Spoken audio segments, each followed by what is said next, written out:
નમસ્કાર દર્શક મિત્રો, આપ જોઈ રહ્યા છો VS ન્યૂઝ। સમાચારમાં વાત કરીએ તો રાજુલા મારુતિધામ મંદિર ખાતે પૂજ્ય સ્વામી વિવેકાનંદજી જયંતિ ઉજવણી કરવામાં આવી। રાજુલા મારુતિધામ મંદિર ખાતે આજે સ્વામી વિવેકાનંદ જયંતિ ઉજવણી કરવામાં આવી હતી। રાજુલા પૂર્વ પ્રમુખ ચિરાગબી જોશી દ્વારા આયોજન કરવામાં આવ્યું હતું। રાષ્ટ્રીય યુવા દિવસ નિમિત્તે મંદિર ખાતે ભારત માતા તથા સ્વામી વિવેકાનંદજી પ્રતિમાને પુષ્પો ફૂલહારથી વંદના કરવામાં આવી હતી। મારુતિધામ મહંત શ્રી ભાવેશબાપુ ગોંડલિયા, ઉમેશભાઈ જાની તથા શહેરના ભક્તો સાથે જોડાયા હતા। ભગવાન રામેશ્વર મહાદેવ મંદિર મારુતિદાદા તથા બજરંગદાસ બાપાની પૂજા કરીને પૂજ્ય સ્વામી વિવેકાનંદજી વંદના કરવામાં આવી હતી। પૂર્વ પ્રમુખ ચિરાગબી જોશી દ્વારા જણાવ્યું હતું કે ભારત દેશના યુવા પ્રેરણાદાયી એવા સ્વામી વિવેકાનંદજી જીવન મૂલ્યો ખૂબ જ મહત્વના છે।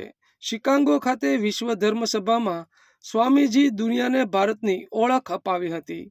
વધુમાં જણાવ્યું હતું કે મારુતિધામ મંદિર વર્ષોથી અન્ન ક્ષેત્ર ચાલે છે।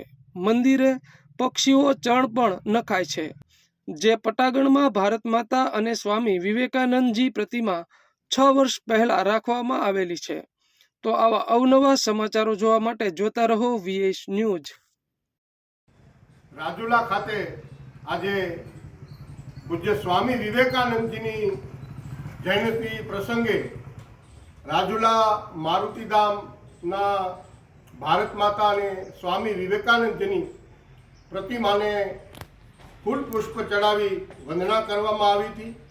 મારુતિધામ રાજુલા ખાતે અન્ન ક્ષેત્ર પણ ચાલે છે અને રામેશ્વર મહાદેવ બિરાજમાન છે અને સ્વામી વિવેકાનંદ આજે રાષ્ટ્રીય યુવા દિવસ છે ત્યારે રાજુલાથી હું ચિરાગબી જોશી ચોક્કસ કહીશ કે સ્વામી વિવેકાનંદ આપણા દેશના પ્રેરણાદાયી અને વીરેશ્વર અને નરેન્દ્ર એવા એના ઉપનામો હતા અને ભારત દેશમાં એણે એક સંત તરીકે અને હિન્દુ રાષ્ટ્ર માટે યુવાને પ્રેરણાનું કામ કર્યું છે અને આજે અમે ભારત માતાની અને મારુતિધામ દાદા બજરંગદાસ બાપાની પ્રતિમાઓને પણ પૂજન કરી રાજુલા ખાતે સ્વામી વિવેકાનંદજીની જયંતિની ભવ્યથી ભવ્ય ઉજવણી અને વંદના કરવામાં આવી છે।